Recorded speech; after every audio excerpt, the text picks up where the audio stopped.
So I don't know where you all are, but it's bright and early. Like, Carl's here from San Diego. It's bright and early for him. And Actually, Tammy, I'm not in San Diego. I'm in Leavenworth, Washington. I don't know where San Diego came from. no, Carl. There's two Carls on the phone. There on the line. There we go. That's the problem. Well, that could, yeah, okay, I see what's going on. Well, he spells it wrong, but I won't hold it against him.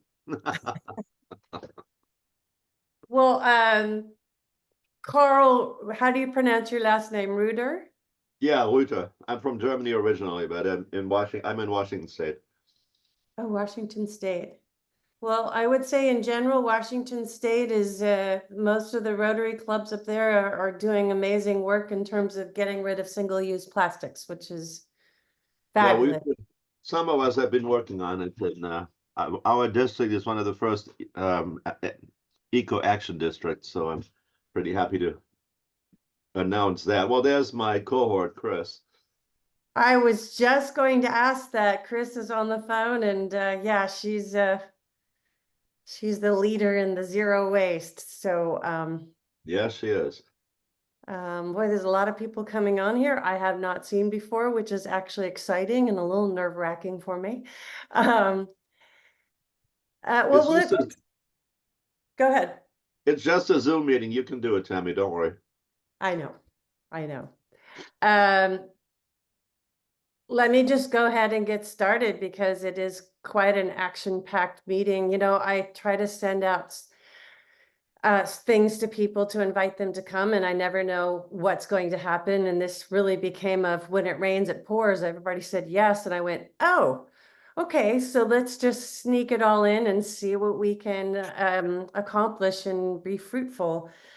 First of all, to those who are new, my name is Tammy Mulcahy, and I'm the chair of the Plastic Solutions Task Force of SRAG. SRAG is Environmental Sustainability Rotary Action Group. The beauty of SRAG is you do not need to be a member of Rotary to join it. And we have all sorts of task forces, and there's a couple of people on here that are head of those task forces, and I just happen to be the one that's doing plastics because I hate plastics.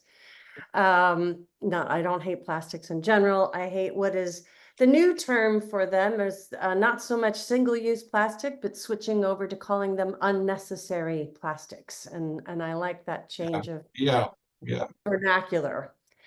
So I've never had these meetings be super formal with big presentations. I like them to leave a lot of room for asking questions and having normal, just everyday conversations, because there's a lot of people out there working on this stuff, but my job, our job is to actually find solutions that will actually do some good. And in other words, not be all talk and no action. So I want to get things going that way.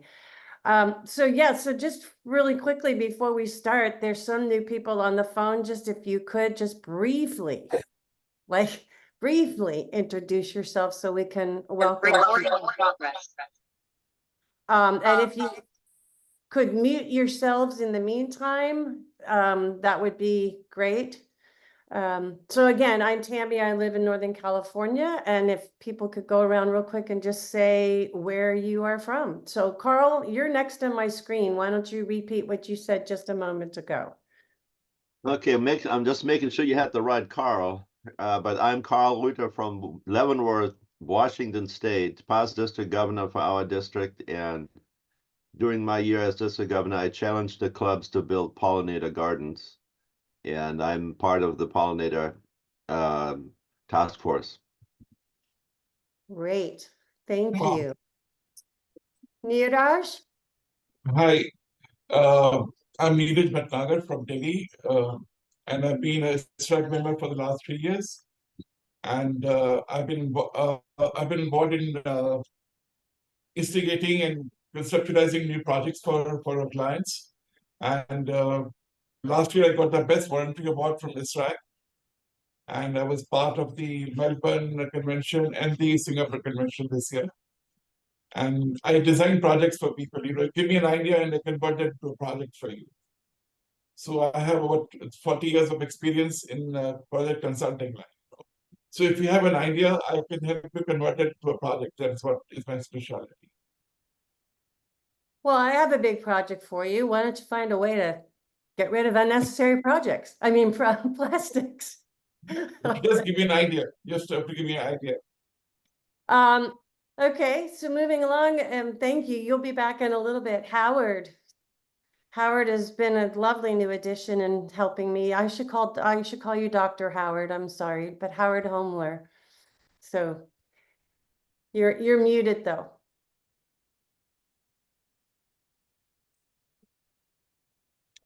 I'm a retired internal medicine in Sacramento County. I'm a Rotarian, and I'm working with Tammy on some articles about unnecessary plastics,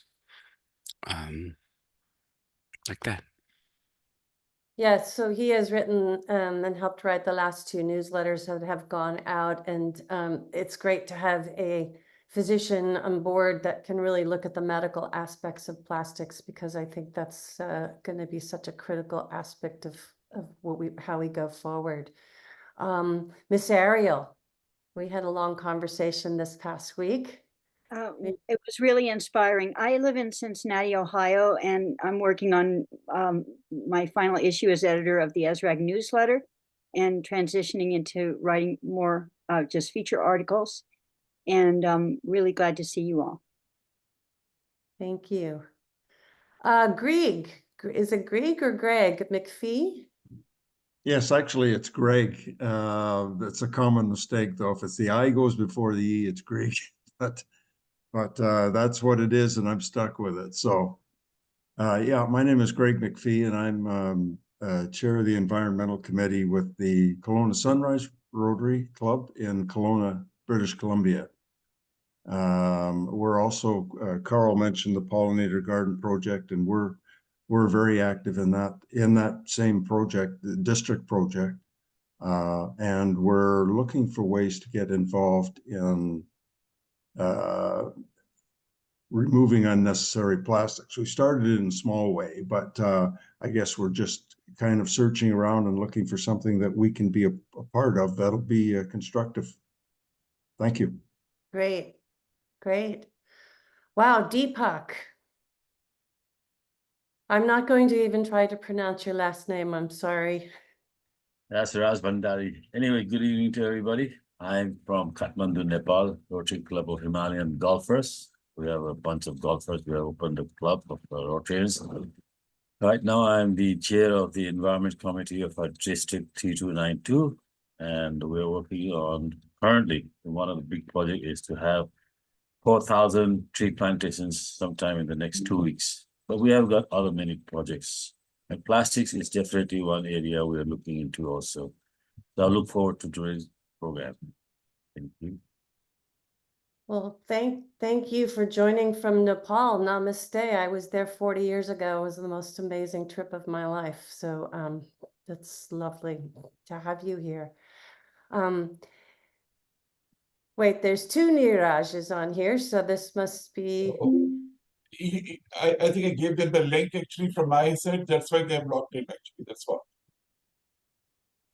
I didn't understand that. I'm sorry. I sent them a link of my link to them, so that's when they logged in. So my name came in there. Okay. Well, if your other Neeraj would like to introduce yourself, we'd love that. Hi, this is Asha Janardhan here from District 3141. I'm a past president and a past district secretary for District 3141. We are leading an initiative from our club called as the Project Green Zone Schools, where we interact with school children, teaching them about the ill effects of plastic on the planet and on us, giving them tips on how to reduce usage of plastics and collection of dry waste. So it's a complete circular economy kind of a project where we start with awareness and end with action. As of today, we have around 43 plus schools working with us year on year with this project. And we are funded by CSR funds from various companies and the generous donors. We provide infrastructure to the schools like recycling stations or dustbins, color-coded dustbins for wet waste, dry waste. Basically, we are nurturing a generation of eco-conscious citizens in India.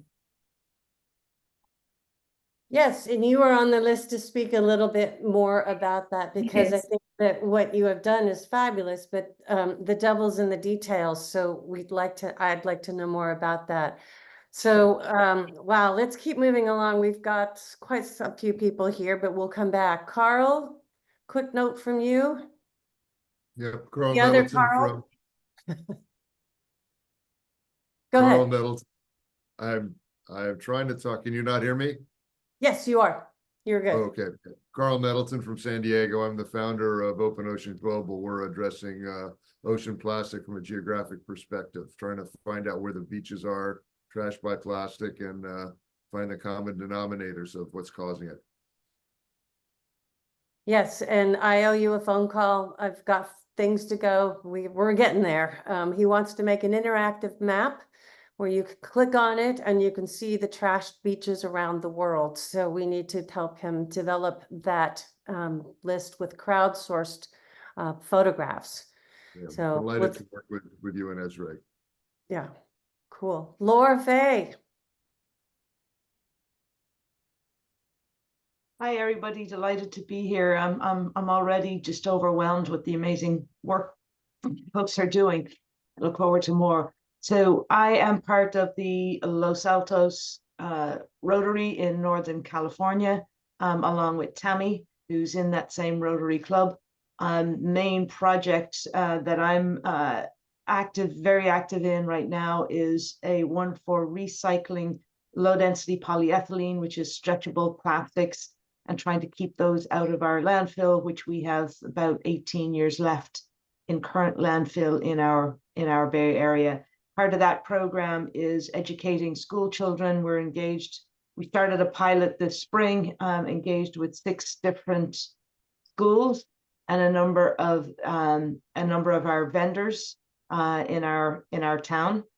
A part of the school, like Niraj, it's about educating the school children that even though you don't see it, you put all the recycling into your bin, it goes to the landfill. It does not go to recycling. So understanding the economics of that and being in a position to take some action. One project, I don't know if it'll come up, that I'm really just starting to think about and would like to get active in is reducing the actual consumption of unnecessary single-use plastic. There's a number of towns in an area where I also cohabitate, which is in the Lake Tahoe area, that have banned the use of, or banned the sale rather, of single-use water bottles.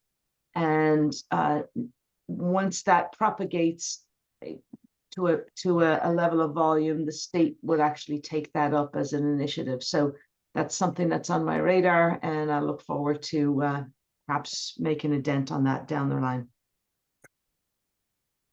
Thank you. And I have a name for you to talk to at Next Trucks, because one of the things I'll mention to you all right off the bat is I'm diving deeply into when we melt down this plastic and reuse it, how much toxins are released, and then the end product of these, because there's a lot of movement right now about people in different countries seeing plastic as like this new free gold that they can make products out of. But when you make those products, how toxic are they? What is the off-gassing of those products? And I have a name from Trex to contact to see if Trex Dex, which is big here in the United States, if they have anything, because we have to put some parameters on these projects to say, are they only for outdoors? Are they only for non-food products? We've got to start having some guidelines that apply to these melted down and reused plastics. Shiv Challa? Hi, good evening, everybody. My name is Shiv. I'm the one of the directors for the ISRAC South Asia this year, and specifically, I'm from the Delhi region, where for my district we have planned out 5 environmental projects, for which we have requested the government to give us a couple of hectares of land where we are coming up with a rotary forest, which is, I would say, close to 500 hectares, which has a hilltop, which will be named as a rotary forest with Miyawaki plantation. The second project is on biomethanation. And we are also doing a plastic project, which is already implemented in schools of Delhi, which they want to roll out in the next corridor, which will be in Gurgaon and Manesar, where we'll be taking up with 100 plus schools, where we'll be putting bins and collecting this plastic waste. As you're all are aware that, even in plastic, there are 7 categories of plastic, and a couple of them are more difficult to recycle, and people are not even aware of them. And specifically, when I say that, it is more of MLP, the multi-layered plastic, which is number 7. So we give a lot of education. We have spent last 4 years, my company as a foundation, we have spent 1.14 million people. We have spread awareness. So we ranked ourselves in the top 5 companies in India to spread awareness. So that's brief about me, and happy to see that whenever I see a lot of new things happening with the ISRAC and Rotary, wherever I can contribute and help, I'm always there. Thank you. Thank you. Shiv, I always make notes of people that I'd like to come back. You're in a particular area of the world very much impacted by plastic, and like to hear more about, you said something about the schools, number 1. I think the schools and the education part of things is, training the new generation. So there's different cultural things to do that, but we might as well not reinvent the wheel. So if we can see what you're doing, and then we'll hear more about what Asha's doing. And I know there's somebody in our Rotary group that is working on schools. So it'd just be nice to see if we could compile some things, the specifics of how that works, I guess is what I'm saying. So I might reach out to you after the meeting, and we'll to talk more about that maybe in the upcoming meetings as well. So Sure. Thank you. Boy, we got to move through quickly because we got a lot of stuff going on here. So Chris? For the sake of time, I just put my info in the chat, and maybe we could do that for the rest of the meeting so you can get started with your program. Yeah, I might do that. That's great. And if everybody could put your stuff here, because I'd like to let's go ahead and get started. And if you could put in the chat, not only your contact, but your email, if you want to share that, but also where you are located in the world.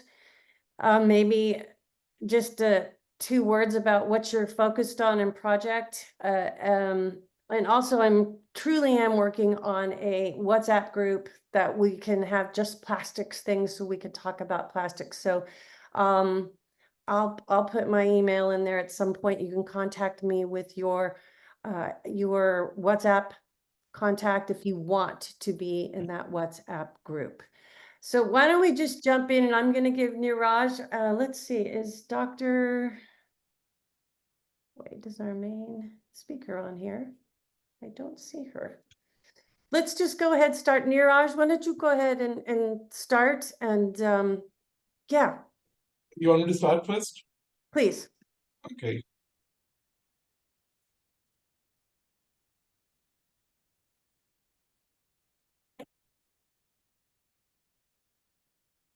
Do you need me to share you? Let me just see if I get. Yeah, I got it. Is it everybody can see it? Yes. Thank you so much, Tammy, and to Karen for giving me the opportunity to speak over here today. And we have been working in the plastic line in conservation for a long time.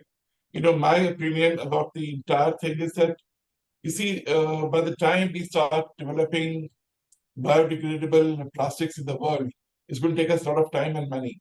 So the way we need to tackle the plastic is collection and recycling it, you know. So we have to tie up with the recyclers. That is the most important part for managing the plastic waste management, actually. You know, that is the most important part is collection and disposal with the recyclers. This is my experience for so many days that I have with me. And this is, you know, the recyclers can convert them to different products, actually, you know. So by the time, I mean, there's a thin line if we start, you know, like the rock pickers are there in different places. So they are the ones who are doing a lot of job across the country in collecting the plastic waste and then giving it to the recyclers. I was trying to work out what is the, you know, plastic waste management and the overall waste management. It is fairly high, you know, the plastic waste management, I'm sure the plastic waste, which we all know, goes into every part of our life, right? From water, food, air, anything we see, we have a plastic product there, or the plastic pollution is being carried over there in small microns and everything, everywhere, you know, we have a pollution from the plastic side. So the only way that we can really catch up with the entire thing in the whole world is to increase the waste collection at all sources. Wherever the plastic waste is generated, we need to have collection centers there. I'm just working on a project right now with a company so that what we do is collect all the waste from different places like schools and schools, and then your RWAs, and then markets, and then we have a bottle crusher along in the truck, actually, you know. So we crush that and we take the entire thing over to the recycler. We have a couple of recyclers in Delhi who are doing this job.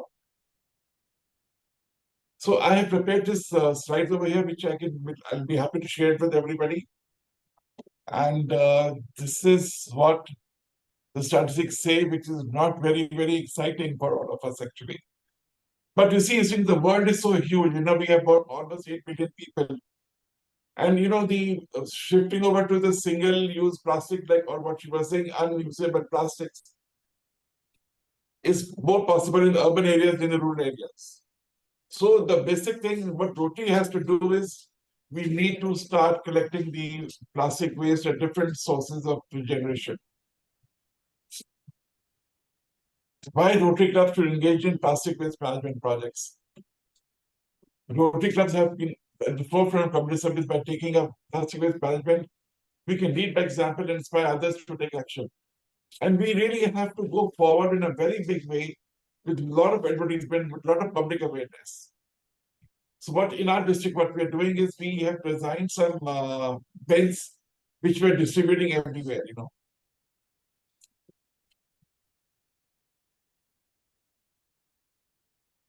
Unique projects for Rotary clubs to reduce plastic waste. Plastic-free office, that is the first challenge that we need to start with the office. Encourage businesses and offices to eliminate single-use plastics. Conduct audits. See, maybe what Rotary can do here is we can set up an audit team which can go in areas and audit the offices. Look, are you using this or not? You know, and people who are not using or who and ISRA can give a certificate to a school, to an office, they are plastic free, you know. So and everybody knows Rotary very well because of the polio and everything. So it is the award system that ISRA must develop to encourage people to, you know, if they are recognized somewhere for their work that they're doing, I'm sure we'll have better mileage and better results overall, actually.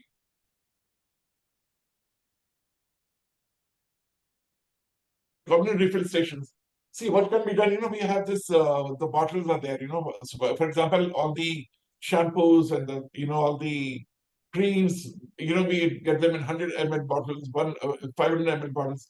So if in a big market or in a big place, we can speak to the companies like P&G and all these people, and then we can put up a big ATM there. You know, giving out the the dispensers. People can come and refill their bottles with what they have. I think some people have tried this project and some places, I'll get the details, who are doing these projects, you know. So that could be a very big way that, the disposals, every month we have a shampoo. It finishes once in a month. We have a sunscreen bottle. It just gets thrown away. So if you start using and refill it, with there, it could be a good project to take up actually.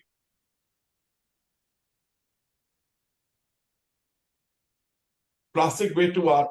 Of course, this is a creativity which we can learn with the schools. I'm sure Dr. Asha over there, the schools, we can organize some function there and have the more creativity done over there so that, the children can be involved in creating some artwork out of the plastic waste. Eco-bricks initiatives. Now, in this, we have basically two types of eco-bricks which can be made. One at the community level, one at the industrial level.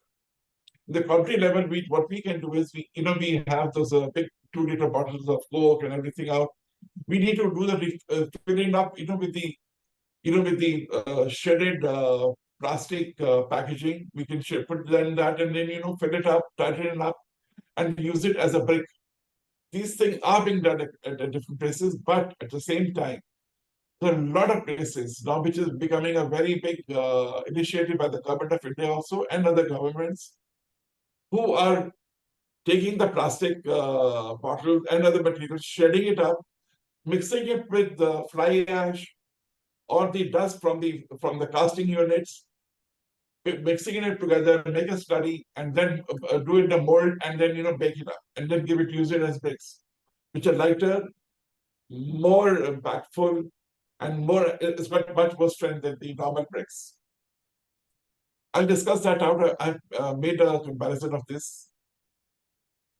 We have to ensure that plastic-free events, maybe what we can do is, for example, when we have the wedding season coming on or something like that, we can announce any, event which is being happening, it should be plastic-free, not to use it over there.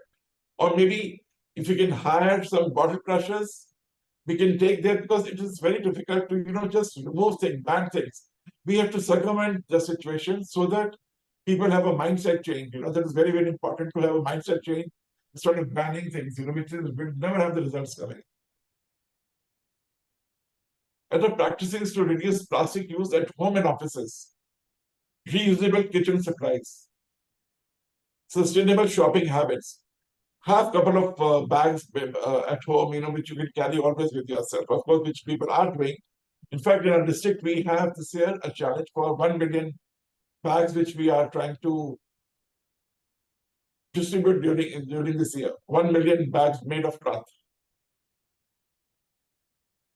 I'll not go much into detail, so I'll share this presentation with everybody, and then you can develop the projects out of this. Plastic-free cleaning. The cleaning product, that's what we were talking about, Of course, the cost of each product which are made from non-degradable, from degradable products, they do become expensive.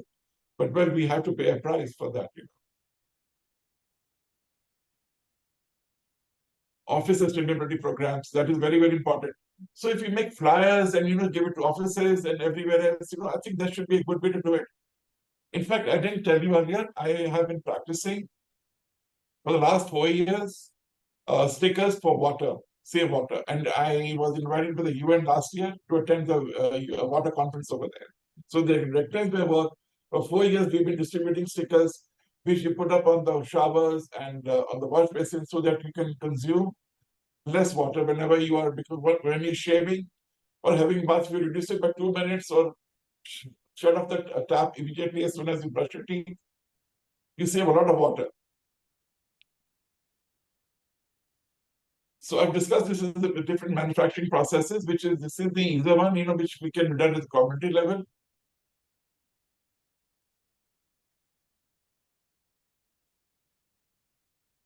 So this graphs, I just got them done, and these are the different, fill up the bottle with everything out, and then go and make a brick wall out of this bottle. This is the community project. It can't be done everywhere, and getting the people to do it. Maybe, the Rotarians can set up a cafe there, and somebody in some place we can do the collection there and have, the people, who have no job, they can be engaged into this. This is how we make the eco bricks over here. Different processes are there. These are the mechanical processes which are which are being followed by a lot of places, a lot of countries are using this. In India, it will make compulsory in a lot of places to use plastic waste for the road making actually. And it gives you a lot of strength for the road making.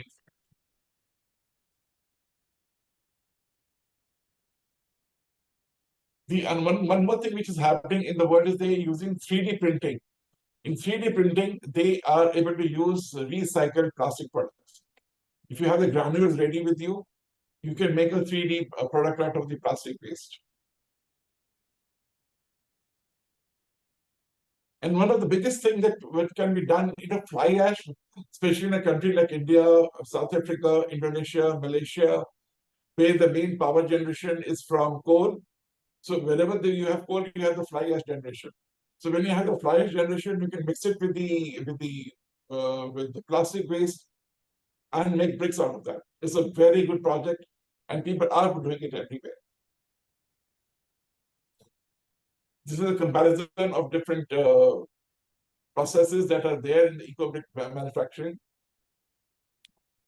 See, if we can develop expertise in ISRAG, we can go and, people who are already manufacturing such products, we can go and give them some technical advice. I think this is what ISRAG is missing out, is going and giving it technical advice through our network to existing manufacturing units so that they can become better. This is a few manufacturers in globally who are manufacturing eco-bricks. So I mentioned out, we have in Kenya, South Africa, US, Colombia, Taiwan, everywhere we have. I just made a small list. So this gives you an idea that people are into this job. Then there are about 20 to 30 people in India who are manufacturing using recycled plastic bottles and waste for doing different products. So if anybody wants their website, I can give you the details. So we can discuss those things.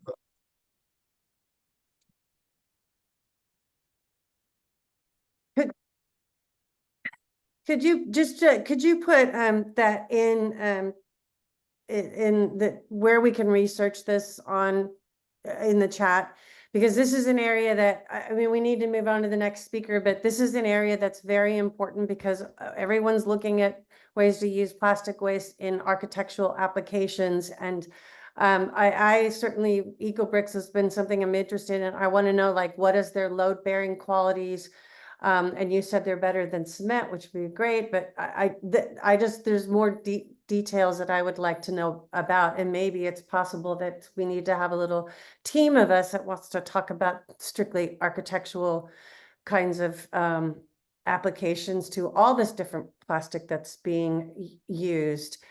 Thank you, Neeraj. Can we get out of this screen share? How do I do that? So this report, it's almost done. I've almost finished. Thank you very much to everybody here for listening. And if you have any questions, just send it to me. I'll answer all your questions.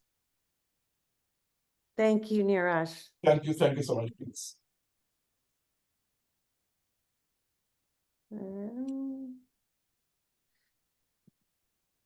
Okay, so I want to get on to Dr. Aruna, where there's a lot of names popping up here.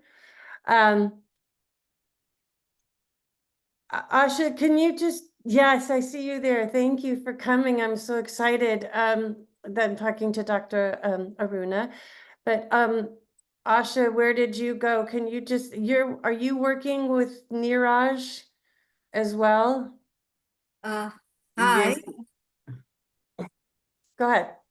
Yeah. Unfortunately, I couldn't get the link to join the meeting, so I'm using Neeraj's link to join the meeting. Right.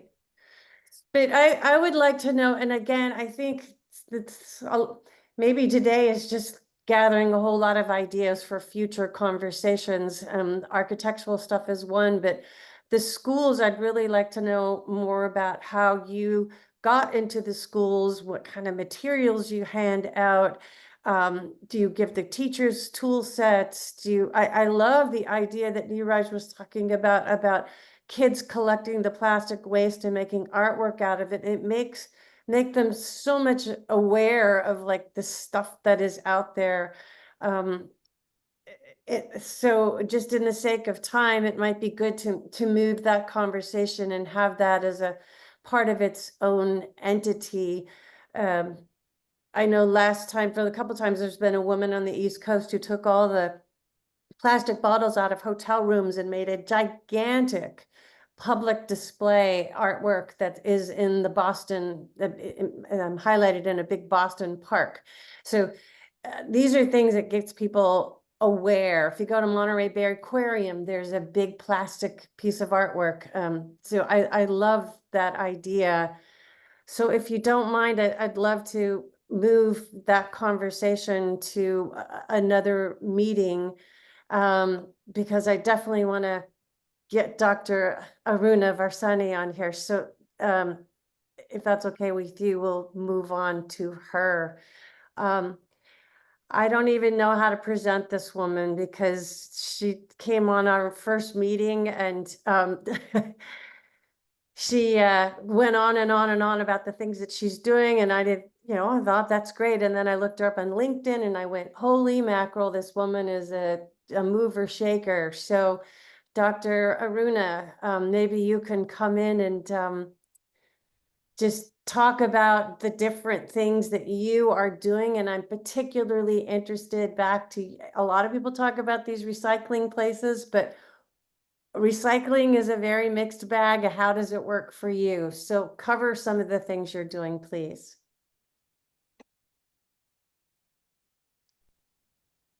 Good morning, good evening, everybody. My name is Dr. Aruna Varsani. I'm based in Nairobi, in Kenya, in Africa. And I'm Indian Kenyan, so I do own both countries. So I say I'm Indian Kenyan because now I have a Kenyan citizen. So it's been 30 years I'm in Kenya. I have been to in my work experience, I am a Forex dealer at the early stage of my life before I had my kids. And then I was a teacher for Montessori teacher, where I believe also sustainable education, where I run the international school in Nairobi. And I started the college to train the teachers because I saw that education is also a big gap in Kenya, and especially when it comes to the Kenyan public school, education material is almost not there. And Montessori teaches that how to be sustainable around the methodology and also how to approach in educational sector. After that, I stepped into the plastic recycling job, which was my own factory. We do collect plastic, we segregate plastic, and then we take the plastic through process, and then we manufacture item out of those waste plastic. These are the 3 to 4 primary jobs I've done in my past life. And right now, as we are talking, I run an organization called Together for Better Foundation, where I promote plastic-free sanitary towels, which is plastic-free sanitary towels and chemical-free pads. So this is what I've been doing past 10 years. I go across Kenya to support the girls. There are a couple of reasons why I do all these things, because when I was in a recycling business and I was in environmental education, and when I was going to also train the community, I realized that when I go to the dump site, when I go to any places, even if it's a public toilet or public place everywhere, you still see the sanitary towels everywhere, which are used and thrown as a waste. You still see the diapers, which nobody is picking up. I, being plastic recycler, I saw that there is a value to the plastic, but still I was not able to pick the other waste because I did not know what to do with it. So we have been collecting those plastic, but by training the people that waste is a wealth, also showing them the module where they can collect the waste and sell it to the particular places or people who are buying specific waste, and then generate the daily income out of this. Because most of the dump site area, that's where the poor people, or I say in settlement area, is where people cannot afford even daily bread and tea. So I used to go to them and I teach them that please, the plastic which is immediately next to your doorstep, it's already have a value to it. You can actually pick it up and sell it to the recycler or waste collectors. So in my sector, I've gone through all these change and I understand there's something I have come across is that everything is sustainable. It's just we have adopted the lifestyle which is so fancy and so expensive. We are now facing all these challenges, and the whole world almost going through the recession right now. That's affected the weather because we have damaged all the ecosystem related to the plastic which you put out there in the environment, which is taking so long to decompose or not even to recycle. Is a very expensive process.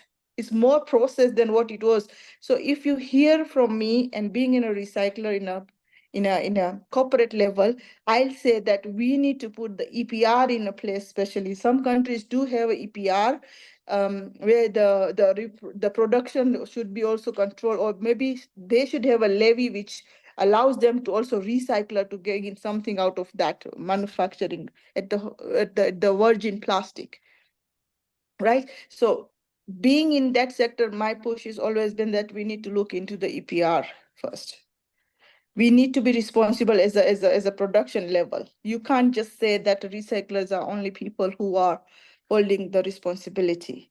As I heard from Timmy's conversation, that we do have a school level, we are using reusable bottles and all these things, but still, in every child bag, there is some kind of plastic which has to be waste and single use. Yes, that's to the level of the pen, pencils, compass box. The plastic is still everywhere. I personally did a practice for 3 years. It was still impossible to get rid of plastic from my house. Because when I see the environment, I get disturbed so much, and I try to convert everything in my house, but it was impossible, almost impossible. And to use something which is reusable is also expensive practice at some point, especially when the country is not practicing. You see, like example, you buy a shampoo where you want to refill, but there should be somebody selling wholesaler also, where I can, have that practice from 5 liters to smaller quantity, where I can use it in my bathroom. In Kenya, especially when you're seeing that single-use plastic is banned, recently I traveled to the cross-border area of Kenya. People are still finding it very easy to buy from the neighbor country, rather than practicing what we have legally placed in order that do not use single-use plastic. By pushing single-use plastic away, we have now come to the area where some of the plastic, the formula, we don't know what they're using, so we are categorizing them into the others. There are 7 types of plastic. I'm not sure how many of you know, but whenever you buy something plastic, it has a triangle, it has a number, and that number identifies the type of plastic and the length and strength of plastic. So there are 7 types of it. 6 has been identified, 1 to 6. But the 7th one, we categorize them in others category because you don't know what formula is there, what type of plastic is. So we as a WINS plastic, we had actually came up with the solution that with the waste of waste plastic, which is also others and also the one which is valuable, if not recyclable, then we came together with the formula where we started building sustainable house. We are the only few of people who have come a conclusion to this, but it's been still practices, as you said. It's not 100% trust project, but we are taken to the way we make the pillars. The poles, normally you make it the post to control the boundaries or pillars. So we came with the concept with the Lego concept. By using those plastic, and then we had the Lego. It's like you keep fixing it and make a house, which is portable, affordable house. That house is very strong because number 1 is plastic, is weatherproof. Second, even if it's a heat, it will not generate heat because it goes through certain temperature of heat. Now it already resists that heat. And the third one is it's recyclable. In the future, you feel like, okay, now I'm done with house and I need to do something, you can recycle it. So these are the few innovation we have done around it. And we also make some of the household item from waste of waste plastic. It has more durability. It has more life. What we don't have is those pretty colors, which attracts your eyes always. Because it's mixed plastic, so it's difficult to get the pure, fantastic color. So sometimes if you look at something is beautiful, attracting your eyes, then definitely those are not the product. Now comes to the also sanitary towels. I find sanitary towels and diapers on dump site, dustbins, school dustbins, outside the house, on the road. I find it also inside the sea. Because when we clean the deep sea, removing plastic and everything, we have seen the pad do or diaper do sunk in all the way to the floor, to the sand. Same time, I have seen also that also animals, when they die, these are the plastic which easily they think it's like a jellyfish or something, and they have been eating all this. This is the self-study, but also it's online. It's been said that one single-use pad or diaper takes 800 years to decompose. That means the first pad which was innovated, it's still out there, not been looked into the solution. Right? On top of that, we are now going to that fast forward life where we have so many other products around menstrual cycle. How to manage. We have now, we have cups out there, we have everything. And these are also not only affecting our environment, it's affecting the health also. They are not suitable for your body. You're solving one problem, but bringing so many more to your body challenges. I know there are some doctors who have proven, but everything, but if you go a long way back, we have all been used to using the cotton cloth. And it sustained us. Not because we could not afford, it's just because that was the organic way to handle this all. Like a baby's diaper, the cloth diaper is okay. But see, now everything, the innovation which happened was supposed to be used when you're really in a need. What we all started doing is adopting as an everyday lifestyle. We are the one who is misusing the innovation. Yes. So this is what I have seen. So when I go to the beach cleanup also, there's nobody picking up those plastic. You go to the dump site, there is a one corner where they are just pushing all this product, which are non-recyclable because nobody's buying, so they don't see the value to it. Once they push it in one side, overall, they now run the bulldozer, so it sunk into the sand again. I do deal with the deep sea cleaning. I do deal with the wetland cleaning. I do deal with the land cleaning, landfill. And I have seen the plastic everywhere. And there's one I see now, which is also nobody's touching, is diapers and pads. There's lots more we are going to face soon because we have still not managed to restore our ecosystem. We are not even halfway anywhere. Yeah, yes, sir. There are questions coming up, so I want to make sure that we get them. You know, obviously, even Dr. Homler has commented here that, you know, tampons release a lot of microplastics that get absorbed into the vaginal tissues. These are things that people did not think about, and that, again, it's all part of this health awareness. And Howard, as always, I would like to know where that scientific finding is, because I always like to know where data comes from. Ariel I had can send it to you. Thank you. Are you saying, from Ariel asked, are you saying that menstrual cups are dangerous too, or is that more of a litter issue?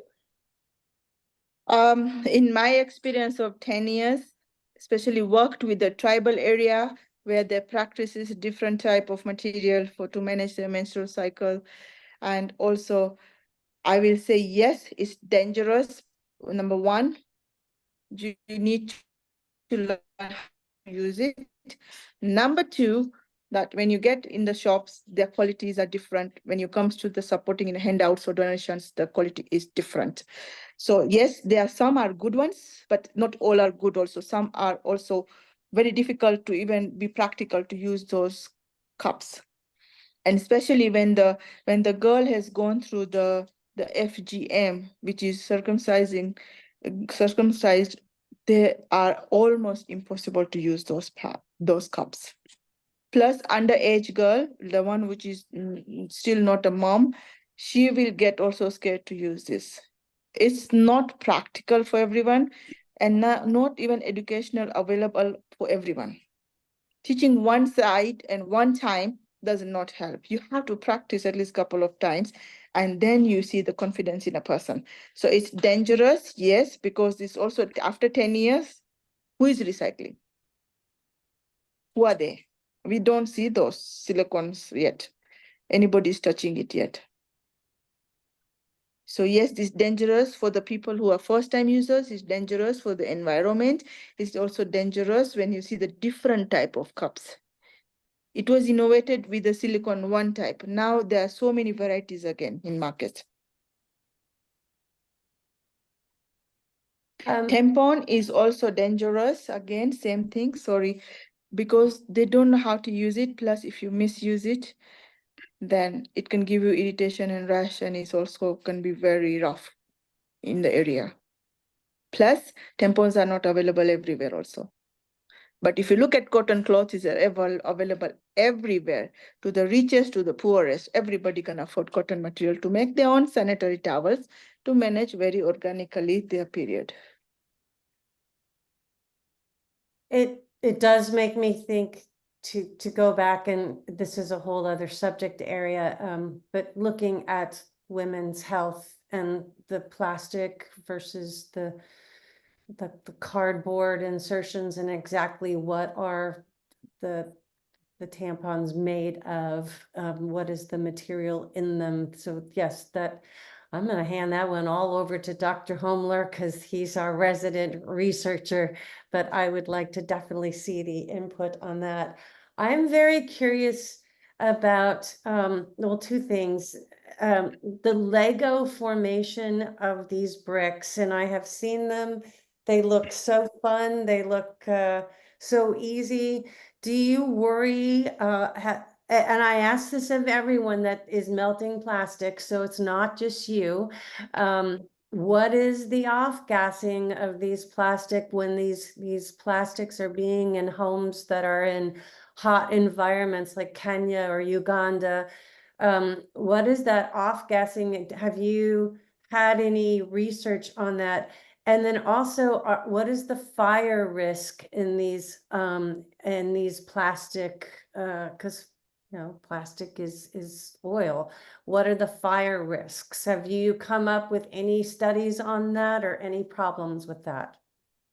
We have actually assembled this one house in one of the county in Kenya. So as I said earlier, Jamie, is weatherproof because it's plastic, so there's no rain coming in. And then also, whatever the temperature, it holds the same because there's a quite thick blocks you are making it. Plus, because the plastic has gone through certain temperature of heat, there are low chances for the nature fire, which generally in Kenya is not happening though, like a forest fire or something like that. We don't face it. But even in case we have a little bit fire inside the kitchen or something, remember it has already gone through certain fire temperature, and also it's been, what do you call it's compressed, like bubble free. What do you call this? Bricks are so tight enough that there are less chances of those. And on top of that also, they are sustainable for almost about 10 years. So you're saying that because it's these plastics, which are mixed plastics, which is everything that I have read, is that the mixed plastic meltdown part is the most toxic part. But maybe it's the toxic, that the process is toxic, but is the outcome toxic?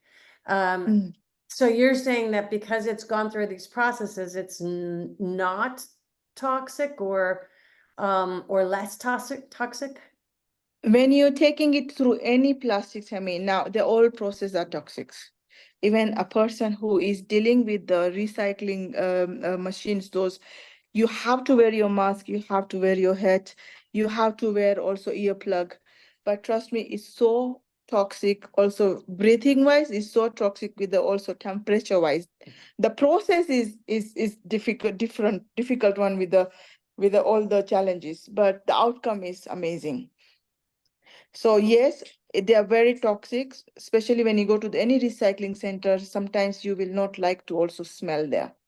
So we normally try to ask them to wear those masks, but it's so hot in that area. Even if you put it such an fans and everything, it's still very hot. So sometimes even the workers do feel dizziness, because once they are covered everything, second thing, they are in an area where everything is so hot and that they can't afford to sometimes remove the mask. And if they remove the mask, then we are also as a bosses, we said you have to put it on. So we do have those kind of sometimes conflict between workers and ourselves, because they are very uncomfortable, especially wearing those gloves. They can't even hold properly because the gloves are very uncomfortable. They are there, they're innovated, but they are very uncomfortable item actually. Accessories.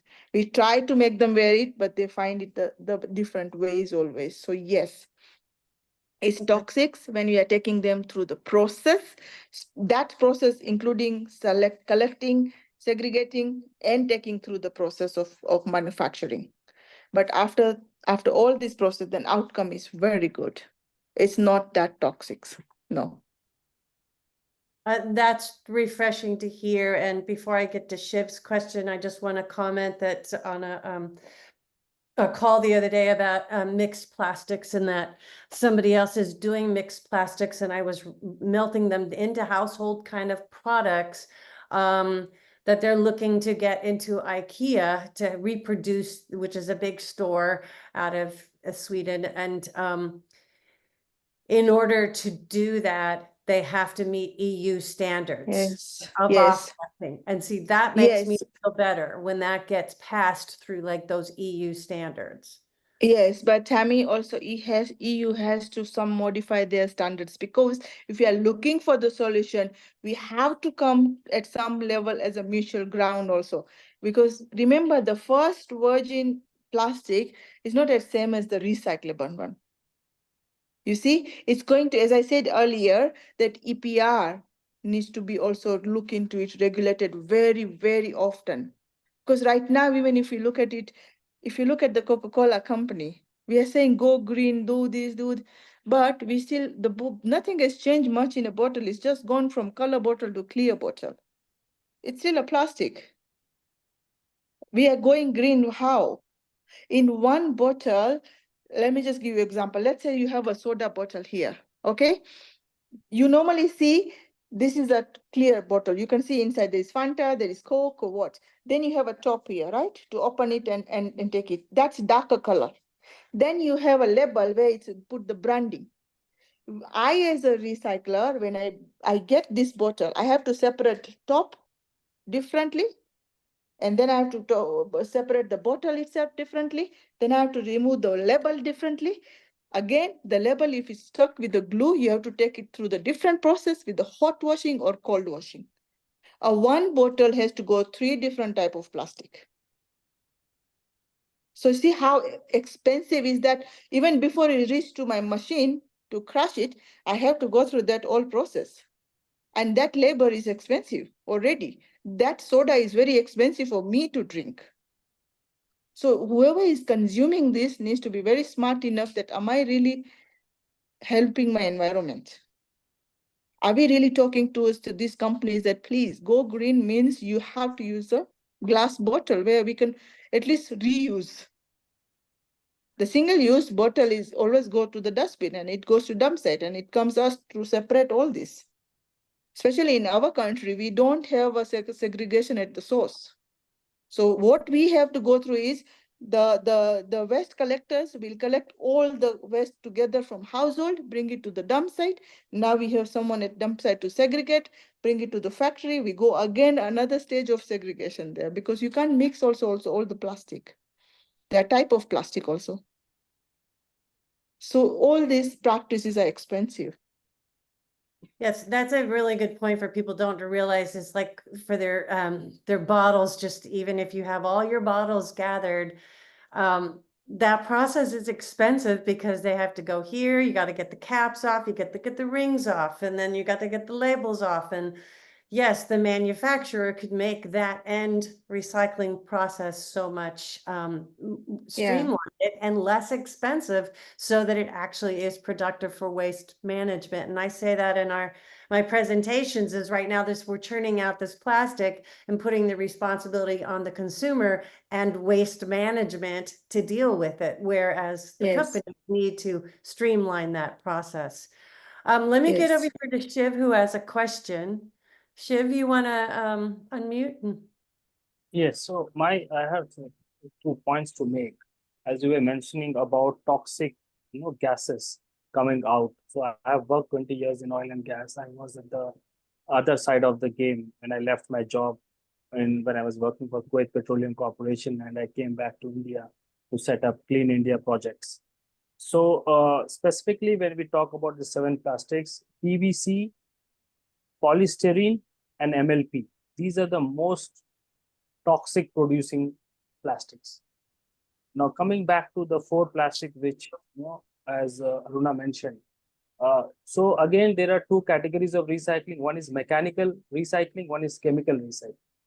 So if at all, like MLP, recently in India, there are 4 companies who are doing mechanical, they're using these chips packets, making boards, and then doing sustainable housing. They're using cupboards, they're using for office partitions. So these are, my thoughts in terms of toxic gases. And also there are a couple of companies in Europe who are using mixed wastes, where you can come up with petrochemical derivatives, butane, pentane, and then that can be sent to a petrochemical complex to be reutilized in the various petrochemical byproducts. So that was one point which I wanted to make.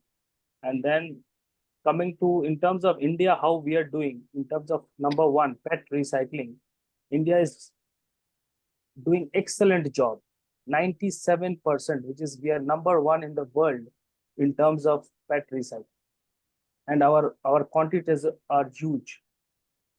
So that was my 2 points which I wanted to make, and I will be in touch with you, Aruna, if at all. I saw that you have been working in plastic, specifically the other. They are also bringing one unique product called pellets, which we are importing from Indonesia for now as a sample, which is using thermoforming as it uses again all the 4 categories of your plastics which you are doing, but generally we have to recycle each one of them separately. This particular concept, it would be using all of them in one go, using thermoforming, which could be a mechanical kind of recycling, where we are making the pallets, plastic pallets, and we are hoping to build that company in India in the next 2 to 3 years. Can I ask you, are you saying plastic pallets or pellets? Pallets, the one which are used as, the one which are used to store things during transportation. Okay, cool.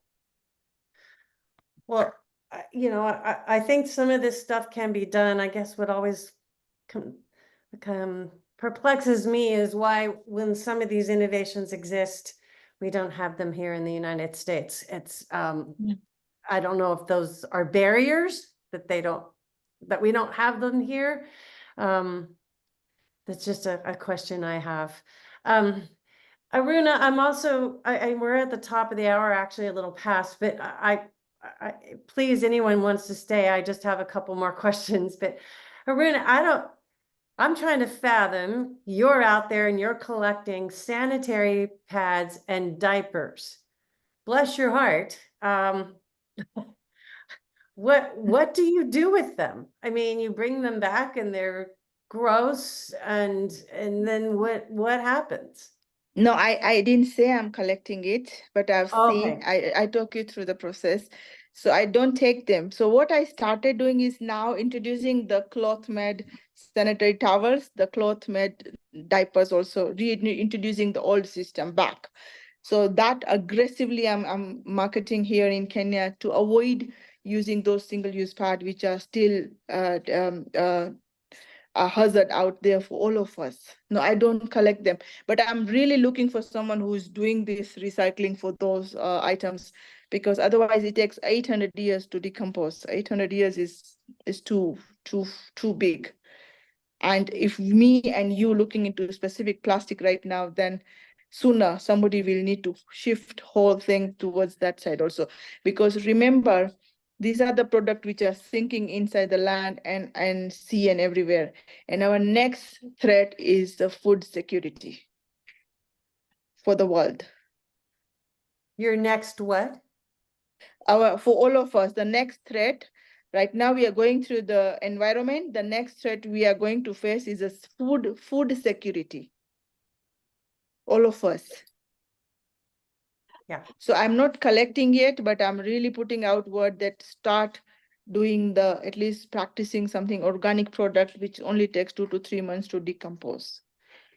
There are fiber products also, which are now started innovating into the Kenya, like a fiber made out of pineapple trees or pineapples. There are fibers made out of banana trees. But these are small innovation against the whole world is practicing still single-use pad, which is full of plastic. These are little innovation, so we need to amplify very quickly before it's too late. And Right, have to it make is a sure. big- Oh, go ahead. Sorry. Yeah, and to also make sure it's available for everyone, it's enough for everyone also. Well, a lot of times these innovations are more expensive. So I am a new grandmother, but I made sure that my daughter was very aware of this stuff, and they're more expensive. But I am buying her diapers that are made out of hemp, bamboo, and they're chemical free. Yes. So at least to me, I'm moving a step in the right direction to find that bridge between, the expense and the health aspect, and not having Yes. the plastic usual diapers that people are using. Yeah. Because especially in Kenya, because that's where I worked with the girls, the single-use pad, again, there are a variety of companies out there. There's a one I buy from supermarket. It costs me about 200 Kenya shilling, or maybe sometimes 300 Kenya shilling. But if somebody is buying a pack of pad in slum with the same quantity, but different company, they are buying at 50 shilling. So 250 shilling is not a profit margin. Definitely there is a quality down. And now those are the pads also, they're hazard to the children and to the girls and the women also. So the why I promote is also in Kenya, because there is nothing available when it comes to sanitary towels, and government does not support much. We say there is a support, but there is hardly 2 to 3% support goes direct to the girls, but before it reach to them. There are so many people who, we are in third world country also. So we do face that. And recently we actually had a whole political rally related to the tax on pads. Yeah. So I'm hearing a couple things here. Is trying to wrap up, but I could keep you, I think, all day. We probably need to have a thing that we just focus a little bit more on women's health. I think that, well, next month I have Dr. Raymond Tim coming, who will, I hope, talk about some of these more progressive things, like the newest in pyrolysis, and he says it gets a bad rap, but part of it is good. And he'll be talking about off-gassing, which is where I have spoken with him about these. That's where I started my conversation with. So that will be very, very interesting. But we need to talk about some of these, quote, architectural innovations and just how strong they are. And it's like the eco bricks. It's like, what is their weight-bearing power? Just, in other words, it'd be nice if there was a succinct place where we could say that these plastic poles that get churned out from these densification machines, they are very weight bearing. And then these mixed plastic Yeah. boards, how are they off gassing? If the answer is no, Yes. then we have something we can do Yes. with some of this So plastic product. yeah, see, so what happens, team, right now, it's been now we are doing this for 12 years and I'm still not visible anywhere. You can see that how much we are still talking and educating ourselves individually.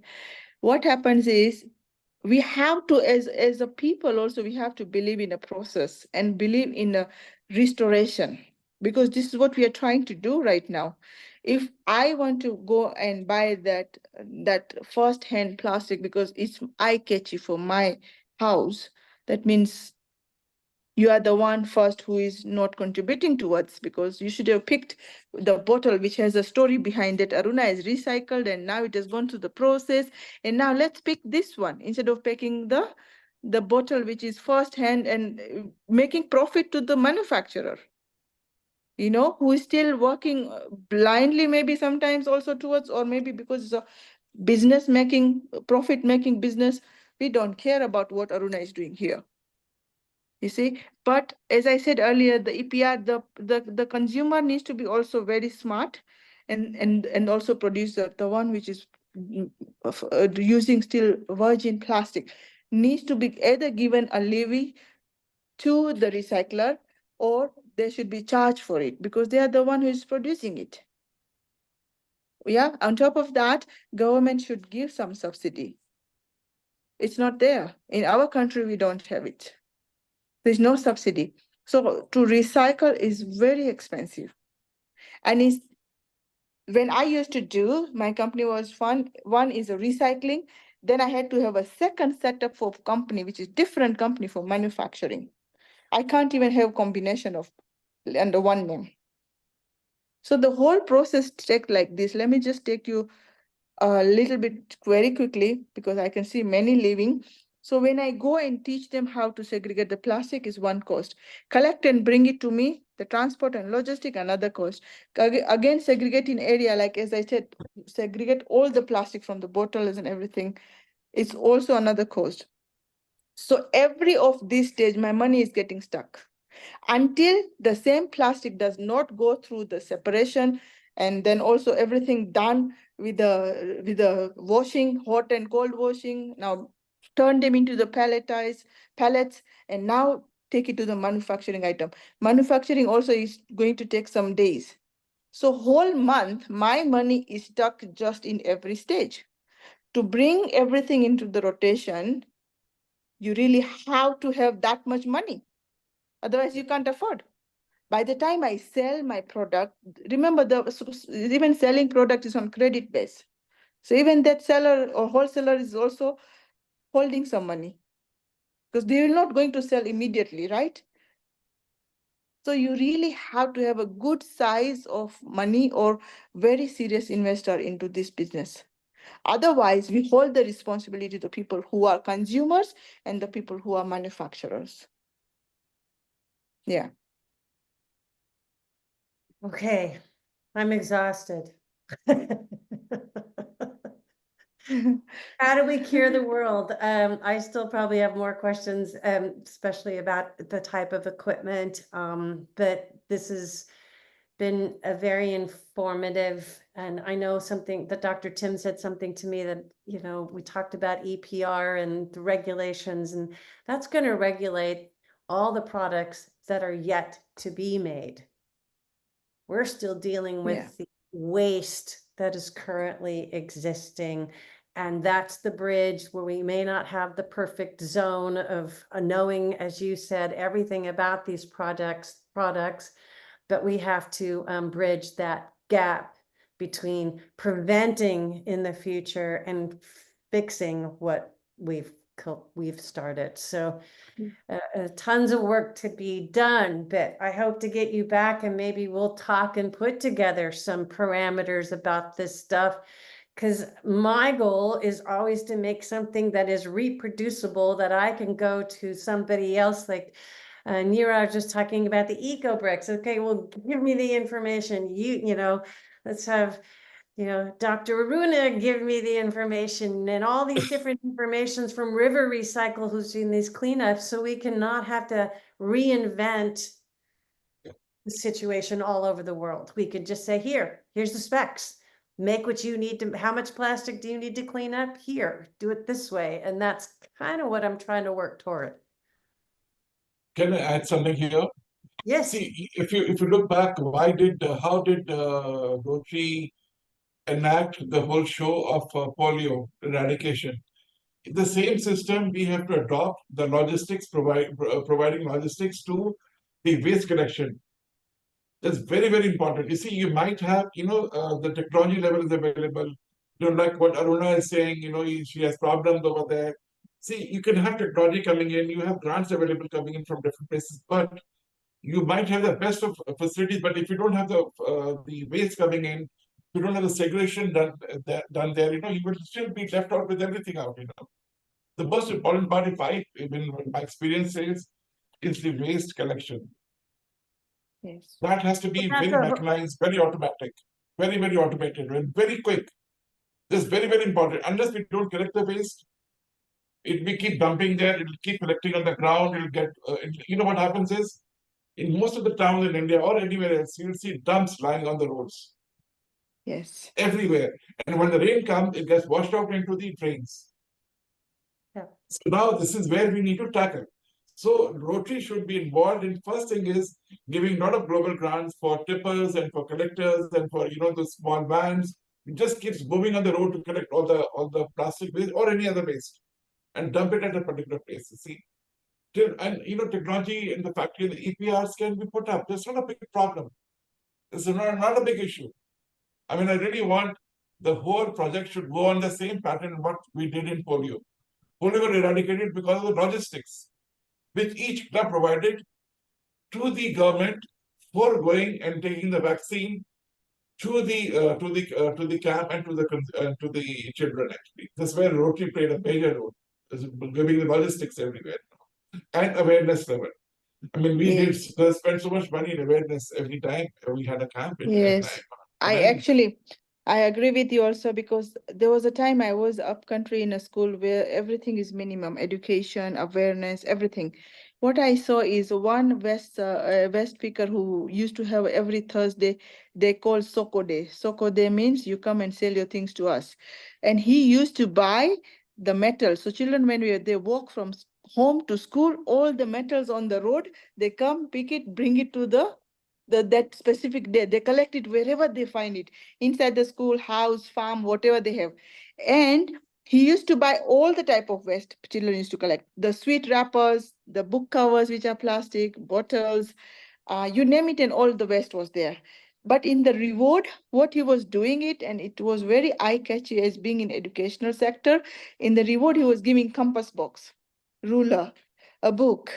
You see, so it's very, very thoughtful what to also reward to that. But what he has managed to do is, he managed to at least clear that environment. So every person needs to be one of these kind of very special, innovative thinking. And that's how we're going to attract and have a same kind of mind frame out there, same thinking for every one of us. Yeah, I was so proud that at least that 800 children knows that whatever I'm picking, there's a value to it. And in a reward, I get compass box where I'm going to use it in my school. Yes. In fact, we designed a plastic cart, and in Nasik area, we distributed about 20 plastic carts, which were given to the municipal corporation. And, we had a big start like an ice cream cart, and it had two partitions. One partition had collecting the bottles. The other part had pencils and papers and, planters so they used to come and give us, let's say, 1 kg of plastic. Now, all the plastic waste that we sell, we also get money for it, you see.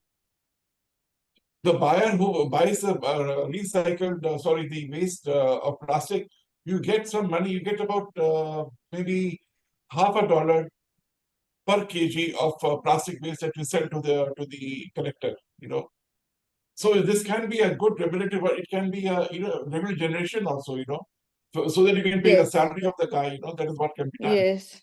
Yes, and I believe into touching the youth also somehow nowadays because they are the upcoming. We have already got so used to something to change in our lifestyle is almost impossible now. But at least the upcoming generation should be fully aware and alert what they are bringing back to the environment, what the futures they are holding also. So I mostly go to the either youth area or I go to the schools where I can get more and more young children who understand their environment because they do grow their own vegetables, they do bring their own water. That doesn't mean they are poor, but that's the sustainability practice we all should be doing it. Not only that child who needs to go to school. Can I say? Yes, please. Hi, Benita. Yeah. Good day to all of you. Yeah, I am Rotarian Benita Kakkar from District 3011. And we have launched a project, Rotary Plastic Warriors, where, the main aim of our project is dispose plastic the right way. Because plastic is ubiquitous, it is everywhere. And we cannot plastic, although is a good, we don't say it's bad because it's very cheap. It has added much value to our lives. It's very cheap, versatile and sterile material. But however, when the plastic waste is mismanaged, that is, it's not recycled or incinerated or kept in the seed landfills, it becomes environment pollutant. So what we are doing in this project is we are placing plastic collection bins in various locations, in market areas, schools, RWAs. Preferably, we are doing in schools because we believe children are the agents of change. They can easily acquire these good skills and take this habit to their homes and communities also. And we have also initiated a competition amongst the schools, like all our interact schools. So whosoever will give us the maximum kg of plastic, so we are going to reward a trophy and certificates to the participation schools. So our aim is just to, how much as a Rotarian, as our district, how much kg of plastic we can prevent from going to landfills and oceans, because that's the need of the time. We cannot get rid of the plastic as of now. It will take years to find some alternative. But what to do is I say plastic is become integral part of our lives. Since the time you are born, you are holding the hands wearing gloves made of plastic. Until the end, you can say life-saving drugs in syringes again made of plastic. So the thing is, we cannot get rid of the plastic. Need of the time is dispose plastic the right way. And that's what we are teaching to everyone, especially our children. Our children, when they will know they have to dispose it the right way. I think it's a very good practice, but also we have to look at this way. I sit with the both side of experience where I have to recycle also. And that's sometimes when you sit and you look at the tons of plastic comes, you feel like, where do you stop this? So that's where we go direct to the manufacturer that can you stop this or look for the solution, because we are not managing well to even recycle. The capacity is not there. The much amount of plastic we are using, the recycler has no capacity even close to the what we have been consuming every day or manufacturing every day. See, I think so while we should go side by side, like say no to plastic, stop using single plastic. That you is have to, you have to activate all this, where younger generation needs to be also brought awareness. Also this But thing, other side, manufacturer also needs to know that you are doing something or you are doing very expensive practice for the others to do something related to. So that's why I always say that you can't work with the one person, you have to work with everybody. You have to work with everybody. You have to move from all the angles. Yes, otherwise you'll not able to reach anywhere. Because like the we are giving them manufacturers the, are cloth bags also. Instead of plastic, we are distributing cloth bags in the schools to show them, to teach them to say no to plastic. Side by side, we are telling them to collect the plastic waste, bring from your homes also. And let's, prevent a good number of kg from going to the oceans and landfills. Both the things parallel happening in the schools. Yes, you really have to work as a team, and you should be fully awareness, because sometimes when we see every day when we recycle 35 to 38 tons of plastic and we are not even few percentage there, we are still like babies. So when you see that plastic coming in, you feel like, please look into it very quickly before it's too late. To motivate children, like, we are also showing them what products are being made from the plastic. Like they can have their school benches made of that plastic waste. So just to encourage them, ki you give plastic and you can have such things also. So that is again a motivation to them that we are doing. Yeah. Just to add, Even individually, everyone is trying to reduce the plastic. I'm Rotarian Nagjoti Bulla Pragada. I just want to say that even though we are not encouraging the plastic, once there is no demand, definitely the industries will close down. But mainly, indirectly, we are receiving the plastic every home, every day through the food industry, you know. Mainly the food industry, they are using and everything is packaging into the plastic. And everyone is, you know, the way they are every day collecting, and the safe disposal is not happening over there, or the grocery shop, they are not collecting back the plastic. So there the cycle we are not able to close. And this is not every day we are disposing of. We have to collect in huge amount, and then we can able to dispose, or somebody will take away. So these are the basic things also. Yes, in every area we have to work. I was just gonna say, for me, it's like this big boat that has like lots of holes in it, and we're trying to plug all these different holes and then see if we can right the ship. And so yes, we have to come at it from the kids, we have to come at it from the collection point, we have to come at it from the food packaging. I mean, it's all these different aspects we need to do, educate the consumers so they're not buying the food and the food packaging. How do we most expeditiously do that? And yeah, I have a whole lot of notes here. But you know, again, as I started I start these meetings each time. It's like, these are conversations, but it's great that we're having these conversations, but how do we get everybody else in on these conversations? And a big challenge too is getting everybody involved. So what we do also as a being at the corporate level, we try to attend all the conferences. Sometimes it's very expensive to attend because you losing your business hour, you losing your work hour, everything. The important one, we try to do that, push the policies around also, and see where we can contribute our experiences and what we see in our heart, what we like to see also. Same time, a lot of social media awareness should be there. A rewarding point is also good. I see myself that it has to be a small pods everywhere. It's not going to be something like auto go, everything going to change. No. But yes, if you want to look at the bigger number, schools are very good to start with. Could be even a level of curriculum, that this is the damage already has happened, you know, because they are learning the curriculum. Or you could be going and running some clubs in the schools also. And at house help. So the main consumers are the house runners, which are women mostly. You go and buy, you go and use it, you are the one who's disposing it also. I know it's an expensive practice, but sometimes it's not that expensive. Then we are also, like, as we said, we don't want to know about environment, because I only worry about my water bottle today, and tomorrow I will pick another one because it's there available. I can afford. We are not thinking of upcoming generation where there will be no food at all. There'll be no other weather, like, you know, there'll be no ecosystem out there. So these are the whole thing we need to look into it. I personally do the school levels, at club levels, then start doing to the conferences, and then social media. I see myself all these places when I'm doing it, and I don't miss out any opportunities if it's there for me.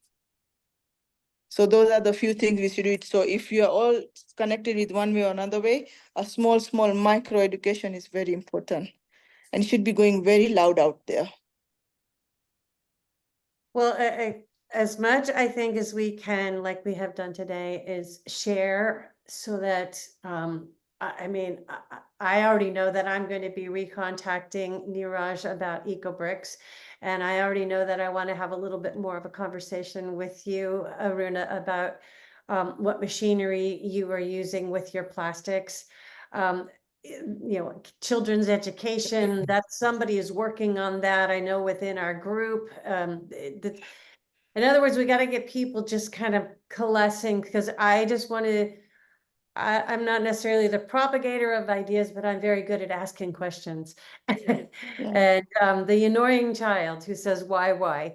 But if we can get information together, and I'm so grateful to Howard who's on here and he listens, that again, my job as doing this is to make reproducible things that we can hand to other people, toolkits to say, hey, you want to do this in your community? Here you go. But it's still getting the right information, understanding where it fits in a complex picture of resolutions, and also making sure it's safe and it's vetted. And yeah, so that's sort of where I feel my role is. So we'll be having other conversations. And I hope you come back and join us again next month. I think Dr. Tim will have some interesting perspectives because he knows all about fisheries and tire dust and chemicals and all that stuff that I just went, wow. So I look forward to having him. And then maybe we just need to have a meeting where we just talk about certain subjects and focus in a little bit more. We don't always have to have speakers because so much has been generated here. I feel very blessed from you all being here and being so informative and interactive and giving of your time. I hope that you got something out of it too, at least very much to know that people support you and are grateful for what you are doing. Thank you. My one last comment for the entire thing. I have been researching. I'm a business consultant too. Let me bring this and then what I realized that the mother. I've written some programs where we have to start teaching a mother, not a woman. The mother controls 75 to 80% of energy consumption in a house. So when a mother is there, she is the one who has to teach a child who is 2 years old, 3 years old, and above that. Everybody listens to a mother, not to a woman. So we have to design programs. I mean, I'll share it with you, Tammy. I've written some programs where we catch hold of mothers, not a woman, not a girl child, nobody else except a mother. She has to be given lessons about environment. So I think this is I think about the whole situation. I think that's another area of sitting down and talking about is there's in Rotary a whole lot of these women's health initiatives. They should include climate education and things that they can do in their homes. So see, this is what there's so much to do, but oh dear. Who volunteered me for this job? I did. What a crazy person I am. But no, that's that is a shoe in, or what we say in America. That's a shoe in the door to you've got all these women health things going on. The sanitary pad program. I mean, I think there's 4 in Uganda, and they're everywhere. But part of that has got to be women's health and children's. This is how you keep your babies in the womb to their development as young children. But again, it's clean water. And if you're in a situation where there's no clean water, then you're going to drink out of a water bottle. So it all goes down to how do you tie in food insecurity with clean water supply, waste management, sanitation, and you just got this big bowl of wax that you got to address. Yeah, true. No worries. But it's all one point, Tammy, is all interconnected. If you try to fix everything little, at one day, at least we are heading to some direction. Yeah. All right. Well, it's 8:30 and I'm so grateful. I don't know what time it is where you are. It's 9 o'clock in India. All right. Well, you're going to go to bed and I'm going to go have a second cup of coffee. And 6:30 in Kenya. I'm so grateful to you all. I'm going to save this chat. And there's a lot of stuff in here. Yes, they're very actively, and I'm so proud of them. They're asking, and they're bringing value to the meeting. Yeah.